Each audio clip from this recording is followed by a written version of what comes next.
Oi, adolescentes, graça e paz, tudo bem com vocês? Espero que estejam bem quietinhos em casa, lavando a mãozinha e aprendendo um pouquinho mais a respeito de tudo que estamos passando, né? Da Bíblia e tal. Eu vim hoje compartilhar com vocês aquele livro que a gente começou a estudar na célula, mas aí na última célula não deu pra gente ver, porque eu não tinha levado meu celular e o livro tá no celular, tá? E eu preparei um resumo do capítulo 2 pra gente meditar um pouquinho. Aí eu vou contar uma história, né? E aí a gente vai desenrolando aí em cima disso. A gente sabe que o livro é de Max Lucado, então ele vai contar uma história da vida dele que começa assim. A família de Max Lucado amava acampar. Certo dia, seu pai comprou uma barraca enorme. Nela cabiam 12 camas portáteis. Uma barraca enorme como essas requer estacas firmes, não estacas simples como as que encontramos por aí. Essas eram de ferro fundido e da largura de um antebraço. Não era uma barraca muito sofisticada, confortável, não tinha nem mosquiteiro, mas era resistente, muito resistente. Os ventos podiam vir, as chuvas podiam cair, as pedras de granizo podiam ser enormes. O tempo podia até virar, mas a barraca estava lá, intacta. Certo dia, a família de Lucado estava acampada. Eram 10 pessoas na barraca. De repente, a chuva veio. O vento começou a balançar os pinheiros. Haviam outras pessoas ali perto acampando. Em questão de segundos, todos saíram de suas barracas e correram para a barraca da família Lucado.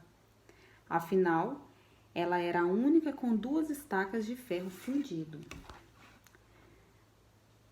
Penso que nós poderíamos usar um conjunto dessas estacas. Afinal, sempre estaremos passando por ventos fortes. Quem de nós nunca procurou proteção contra tempestades da vida? Quem dera nossas tempestades fossem apenas chuva e vento. Nossas tempestades são dificuldades, doenças, divórcio, morte, abandono, solidão e etc. Cada um tem a sua tempestade, né? Cada um reconhece o que é uma tempestade para si. Onde podemos encontrar um abrigo para tantos vendavais? O apóstolo Paulo sabia: se alguém tinha motivos para andar ansioso, esse alguém era ele. Uma pessoa que levou 39 chibatadas em... Desculpa. Tava carregando, gente. E aí...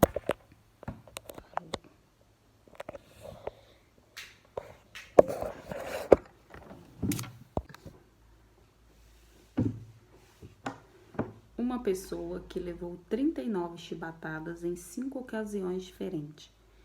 Foi espancado, cicatrizes se espalhavam pelo seu corpo. Foi dado como morto, foi preso, foi abandonado pelos seus amigos e colegas de trabalho.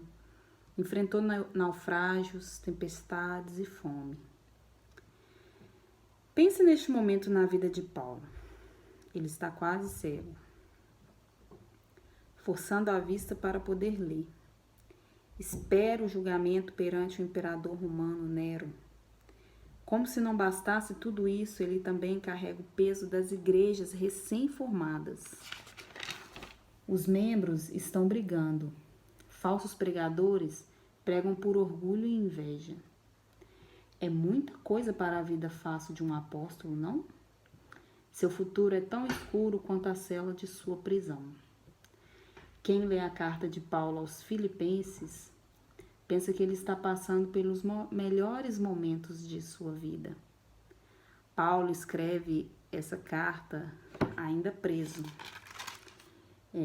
Então, a gente imagina que seria uma carta de reclamação, uma carta perguntando ao Senhor por que ele estava passando por tudo aquilo ali,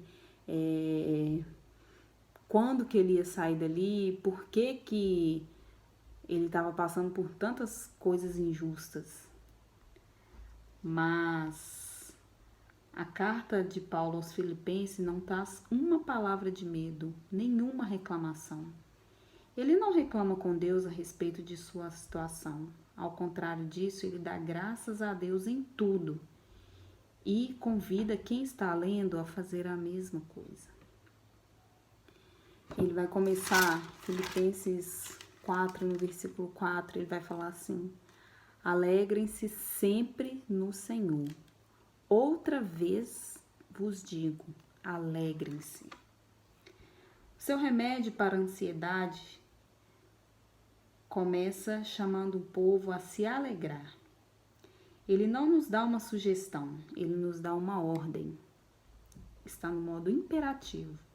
Alegrem-se.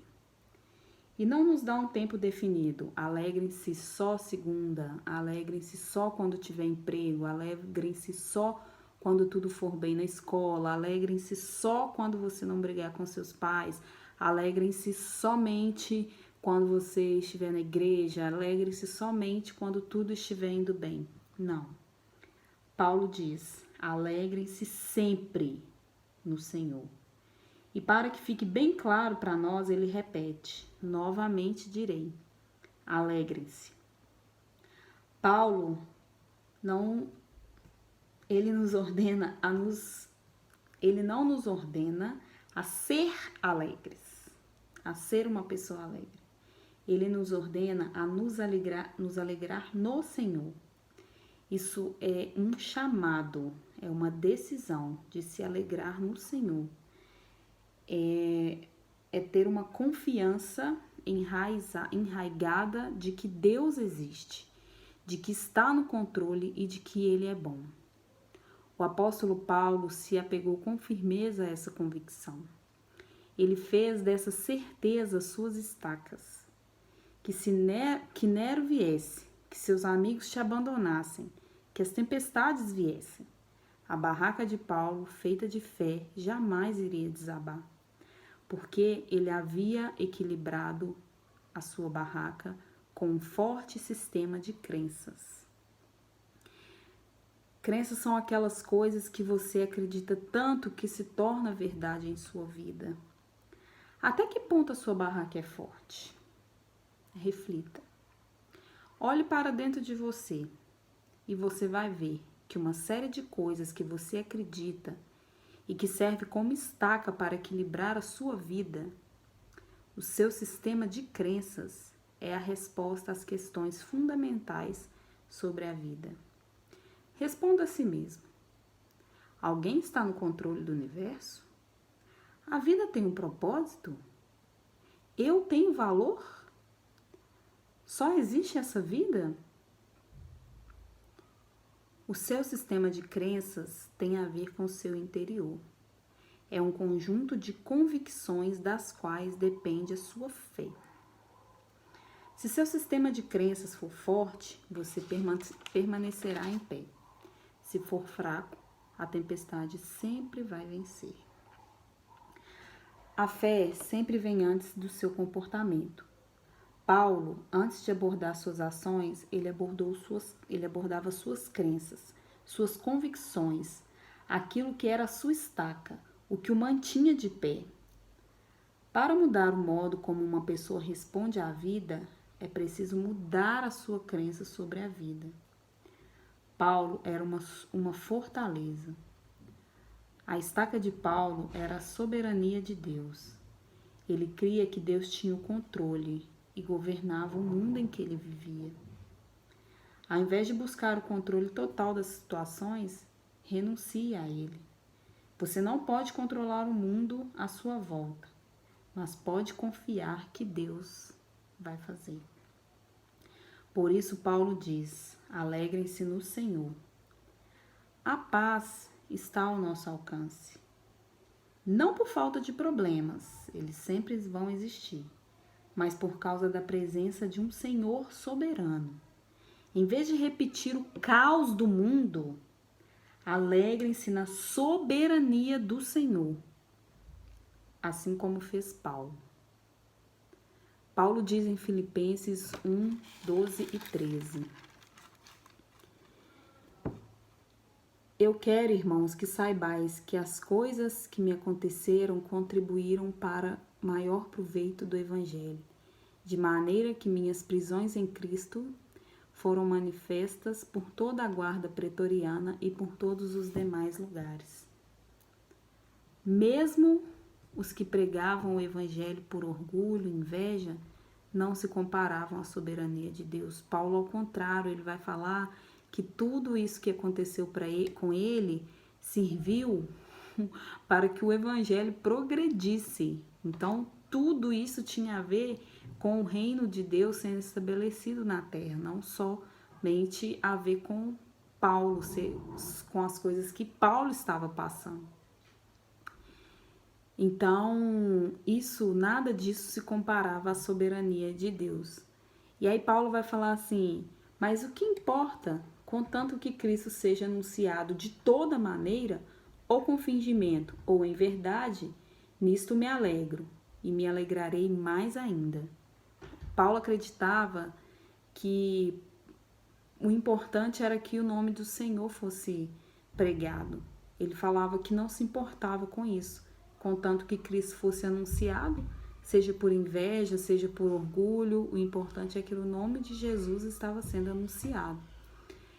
Então, a soberania de Deus na vida de Paulo era maior do que ele se importar com o que esses pregadores estavam fazendo.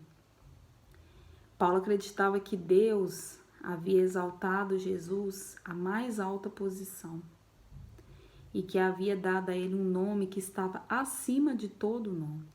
Então, Jesus estava acima de qualquer problema que Paulo tinha, de qualquer prisão, de qualquer açoite, de qualquer fome, de qualquer tempestade.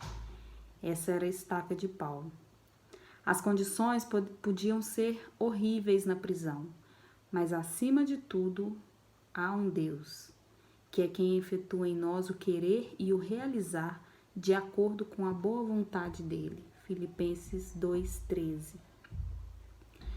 Ler as palavras de Paulo é ler as palavras de um homem que no mais íntimo do seu ser acreditava na mão firme de um Deus bom. Ele era protegido pela força de Deus, preservado pelo amor de Deus, viveu debaixo das sombras das asas de Deus. E você? Firme sua alma com a soberania de Deus. Leia Provérbios 21:30, Daniel 4:35, Hebreus 1:13, Isaías 7:18, Lamentações 3:37 e 38, Isaías 61, do 1 ao 3. A resposta de Deus para todas as tempestades sempre foi a mesma. O céu tem um trono ocupado. Por que Paulo tinha certeza de que Deus estava com ele? Porque ele conhecia Deus. A gente sabe que Paulo ele perseguia a igreja de Deus até ele ter um encontro com Jesus e virar de perseguidor, ele virou perseguido, porque ele começa a pregar a palavra de Deus, né? Com muita força ali. E Paulo, ele conhecia a palavra. Paulo conhecia o Antigo Testamento, ele sabia, ele era estudado naquilo. Então, ele sabia que existia um Deus, ele sabia que existia um Deus soberano, ele sabia que Deus tudo podia fazer.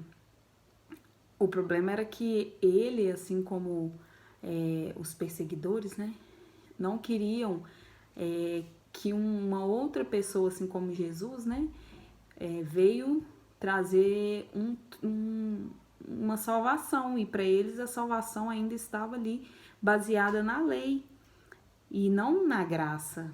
Então eles começam a perseguir a igreja. Só que Paulo conhecia Deus, conhecia a respeito do Pai dele, conhecia quem era Deus. Então eu queria que você aproveitasse esse tempo que você está tendo, né, de quarentena, e se ocupasse conhecendo o seu Pai, pesquisando, lendo esses versículos que eu falei, que eu vou escrever embaixo, para você conhecer um pouco mais a respeito da soberania de Deus. Vou procurar mais alguns versículos, vou colocar aqui, porque à medida que você conhece o seu Pai, a sua ansiedade ela diminui, porque você acredita que Ele vai te livrar de tudo, você acredita que Ele vai fazer o melhor para você, que Ele tem o controle do mundo todo, que Ele governa tudo, e por mais que a gente esteja passando por um período de crise, um período de medo, um período de recessão na economia, um período de faltas nas escolas, a gente não sabe como que vai ser, se a gente vai conseguir finalizar o ano, se não vai os empregos, como que vai ficar a economia, a gente não sabe, mas Deus sabe.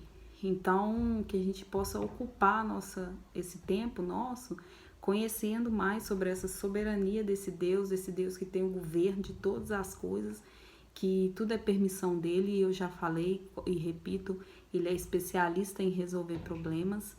E o vírus, esse coronavírus, é um problema do patamar dele para resolver. Nós humanos não temos como resolver, né? Então, à medida que você conhece o seu Pai, a sua ansiedade diminui, tá? Creia que ele tem poder para resolver. E para finalizar, alegrem-se sempre no Senhor, tá? Novamente direi, alegrem-se no Senhor. Que é uma dica, leia Filipenses, o livro todo de Filipenses, leia esses versículos que eu mandei e que aí a gente continua conversando, tá? Que o Senhor, na sua soberana grandeza, misericórdia, amor, possa abençoar a vida de cada um, possa estar com cada um, trazendo paz aos nossos corações, trazendo esperança aos nossos corações, que a nossa fé continue inabalável nesse momento, em nome de Jesus, tá? Tenham fé, tenham esperança e vamos orar, amém? Que Jesus abençoe cada um de vocês, tamo juntos.